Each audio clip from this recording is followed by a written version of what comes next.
Hi guys, this is Brew Amissah of the Brew Show, and if the settings look familiar, it's because I came to surprise some people and I got a surprise interview out of it. This is Africa Global Radio, and you can see a very nice logo behind me. It's Believe Africa, and it's such a nice name. I mean, let's be honest, this continent has a lot to offer. It has a lot of resources that can make us the best place ever. And there's a guy who believes in the vision, and he's still right next to me. Thank you, James. You're Yeah, welcome. you couldn't put it any better. Yeah, very well put. The Believe Africa podcast is about helping young Africans to believe in themselves. So this word belief is really quite powerful, right? Hence, we're using it as part of the brand. And we believe that if young Africans could embrace a growth mindset, if they can aspire to develop a strong character, and if they can also have a positive attitude, they can go on to become very successful. Every single young African deserves to be successful. Now, the interesting part is that the young African population is going to be the largest in the whole world in just a few decades away. So we have this huge opportunity to transform the whole continent. And I think it's very, very possible. We definitely believe that it's possible. We still have a lot of us as Africans who don't believe that it's possible because of how the previous, decades, generations have panned out. But now we're in a very different new wave. And the good thing as well is that our young Africans are very hungry for change. And we see this across the continent with a lot of snippets of success stories from young Africans. We have had interviews with some of them already, and their stories are meant to inspire our listeners to believe that they can also become great. Yes. So this is the general aim. Yeah. What do you think? I mean, I fully agree. Yeah.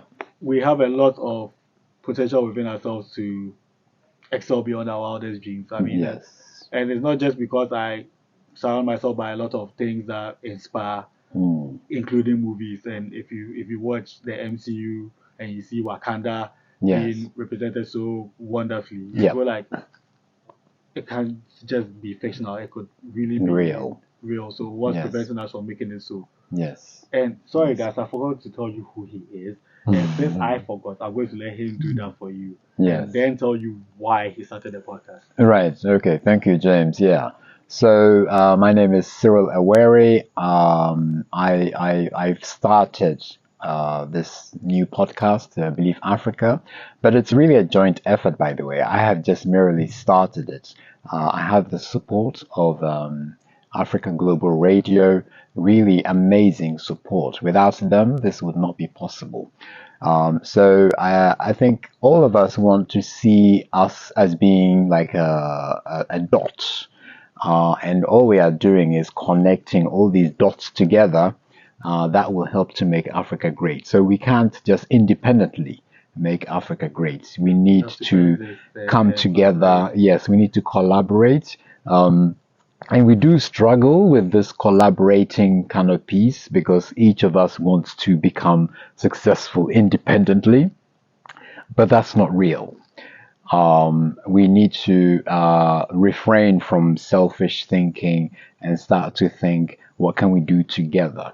And when we really come together, we see this with other parts of the world when they've come together. Our colleagues in Asia, India is a very good case study of that. They really do work together, and we see the outcome of collaborative working. There's no reason why we cannot do that here in Africa. So we have to change our thinking first and foremost. We have to change our character. We have to become more people of integrity. We have a lot of challenges with corruption in this country. It's hurting us big time. We cannot move forward and think that we can still remain corruptive. Yeah. And then, of course, with a positive attitude. So when we combine this all together, Africa is going to be great. Yes. And truly, Africa is going to be great. Now, I have a few questions for you based on what you've said. Sure. Positive mindset definitely needs to happen. A change in attitude has to happen. Yes. As being more, having more integrity and all that. Yes. What do you think needs to happen first? I mean, I believe in chain reactions Right. and domino effect. Yes. What do you think needs to happen first? What do you think is the biggest roadblock preventing Africa from succeeding? So, well, fortunately, a few of us have this mindset, this growth mindset, right? And what those of us that already have the right mindset have to start to help those that don't have the right mindset to come into the growth mindset fold. This is the first part. It really starts with how we are thinking. Yeah. So we shouldn't be selfish if we already have the mindset. We should really help our brothers and sisters to think that when you start to think this way, that's how we can see positive change. Yeah. There's a lot of us that are still maintaining our old ways of thinking, but we still want that positive outcome. So this is not possible. So we have to change. Yeah, it's like me saying that I want to go to Johannesburg, right? But I don't like flying. You can't ride Well, it. how am I going to get to South Africa? It's a very long Very journey. here. Yeah, I won't survive, right? So I have to become comfortable with flying. I have to go to the airport, catch the flight, and go to Johannesburg. Yeah. So all of us have to start to think differently about how we do things.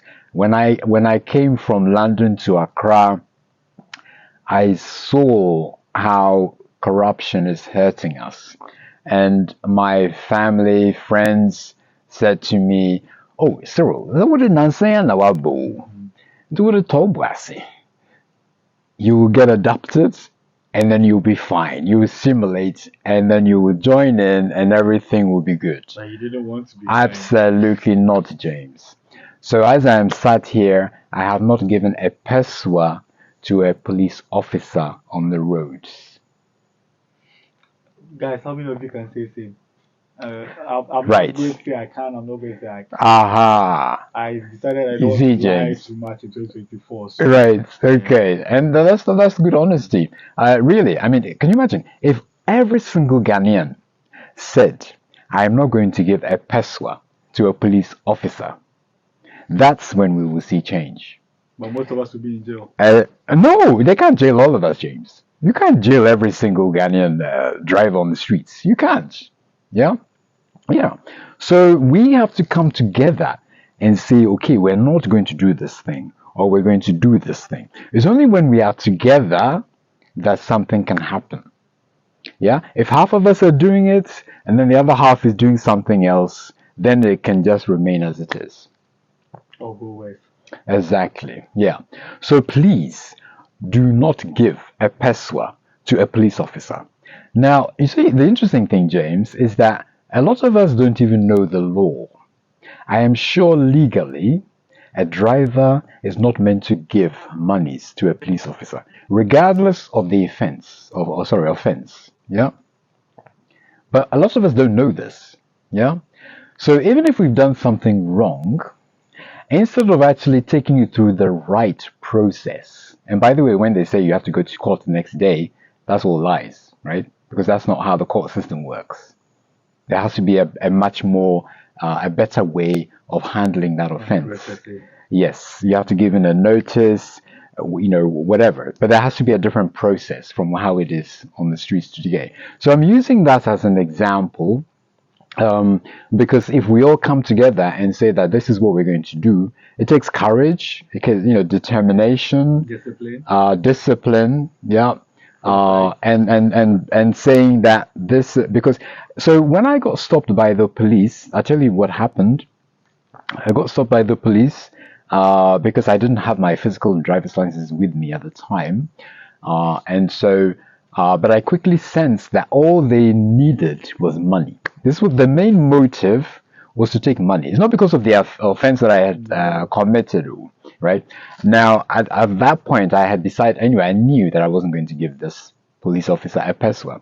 So when he stopped me and was questioning me, and I said I don't have my driver's license here, and then he called me to the side, so I came out to the car, and then he said, well, then you have to pay because you should be carrying your driver's license, yeah.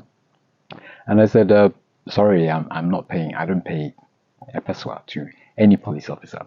So this police officer became very, very offended, by the way, because for him, everyone pays. So now so what makes you so special? What do you mean you won't pay, right? And I told another police officer that I called another police officer and I said, do you know why our country is in a mess? It's because of people like you, yeah, that are stopping us from moving forward as a country. How does that make you feel? Knowing that you are part of why we cannot move forward as a country. And then his other colleague realized what I'm saying, and he said, baby. And that was it. Sat in my car and then off. Which area was it? This wasn't actually no. This wasn't even in cantonments. Ah, that's fine. This wouldn't have happened in Bowie. Really? So it depends where you are. It depends on where. And so that's the other problem too, right? Because that suggests that we don't have consistent ways of police, handling different situations. Yeah. So I felt obliged to give this as an example, because as Ghanaians we need to start to stand up. Really, we have to be courageous. We have to save our country. We can't continue as we are being complacent and saying, "Oh, it's you." So you know the worrying thing, James. When I told my friends and family what had happened, the first thing they said to me is,